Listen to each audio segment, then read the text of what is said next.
We have with us His Excellency Martin O'Malley, Governor of the state of Maryland in the USA. He is in India to explore business opportunities for his state in our country.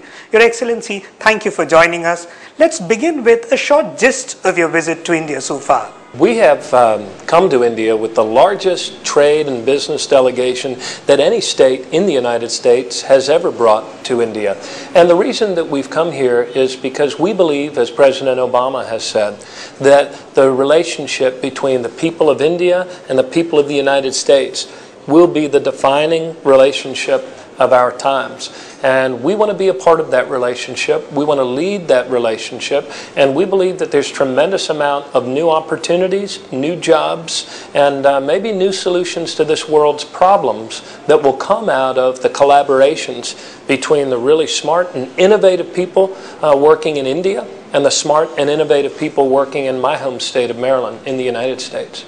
Governor, let's talk about 3 specific areas where Maryland can offer India more than any of the other states in the USA. In life sciences and biotech, in other words, how we use the power of biology to figure out new ways to feed and fuel and heal this world of ours. The second area is in IT, and in particular, cybersecurity.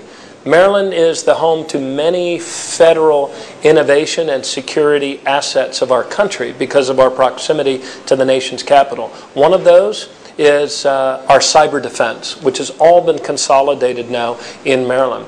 And the third area is the area of agriculture and food supply, supply chain, food security, testing. That's a huge panoply of services where Maryland and India can collaborate, Governor. But any specific signed deals that you're taking back with you?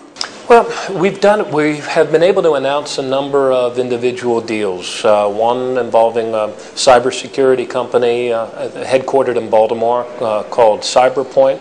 Another one has to do with an engineering firm that's done a lot of good work on building a major highway in our state, and that Indian-American firm is going to be doing about $3 million of work on some infrastructure here in India. We also have just met with the folks that run Jubilant, you know, the large food and pharma manufacturing, and they made a big investment in Salisbury, Maryland, that's gone from about $2.5 million in sales to $42 million in sales, and then this upcoming year, $90 million in sales, and employs about 250 people. And so when we go home, we will be taking back to the community college there their need for more highly skilled people in order to work in their plant, which serves some big retailers like Walgreens and others at home. A slightly tricky question, Governor.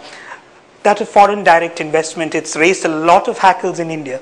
You, as the governor of one of the major states in the US, what is your standpoint on the matter? We certainly welcome foreign direct investment into the United States. We would very much like Indian companies to invest in Maryland. And as India looks at building up its emerging giant economy, certainly one of the benefits of foreign direct investment that could come about is improved supply chain, improved food security.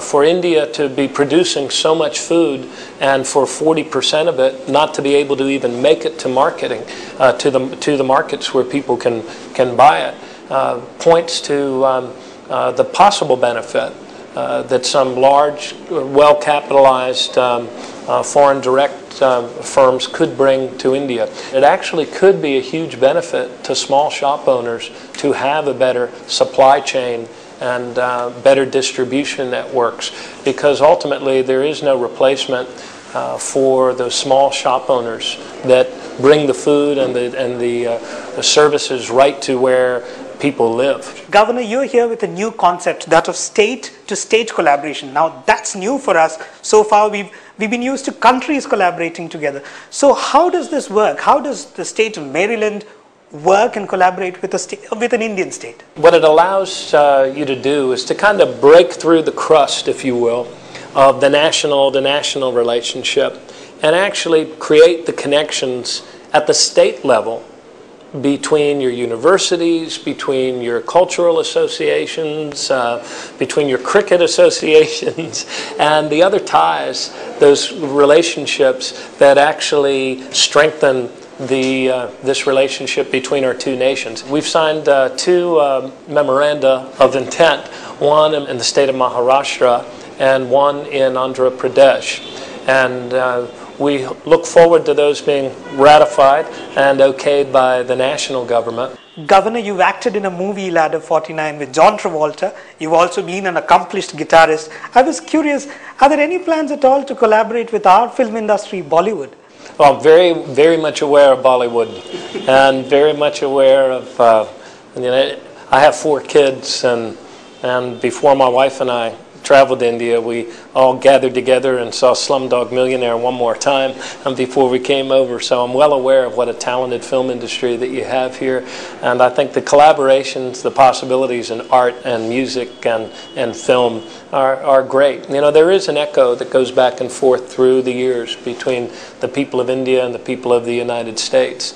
And I think that echo continues today, and that there's tremendous creative power in putting together those collaborations. So it would be outstanding if a Bollywood film might want to film in Maryland. Thank you so much for joining us, Your Excellency. It was an honor speaking to you. Thank you.